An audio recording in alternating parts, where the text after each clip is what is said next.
May project tayo guys na steel matting to. Tapos bakod to. Tapos yung frame 1x2 na tubular. Tapos yung panggitna natin 1x1. Tapos 1.5 yung kafal. So ito yun guys. Ito yung ano natin, steel matting. GI lang siya. Kasi walang IBI, walang GI sa pinagkuhaan natin. So ito yung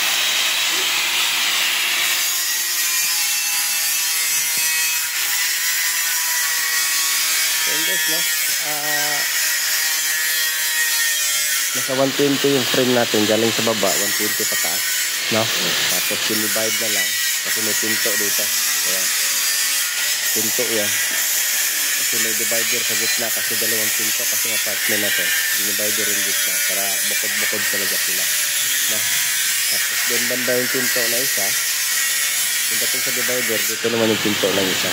Para hindi talaga sila hindi nagpagdikit. Hindi labasan sila sa isa't isa. No? Meron din yun sa likod. So, ganun siya. Ulitin ko yung materialis. 1x2. Yan. Tapos 1x1 yung panggitna natin. So, ganun lang siya mga lods, no? Pina-standard ko na lang yung taas nito. Naangkop sa steel matting ko. Magbawas sa kaunti kasi may pinantayan kasi tayo dun sa pinakadulo. Yung bakod din ng luma. So, pinantayan lang natin.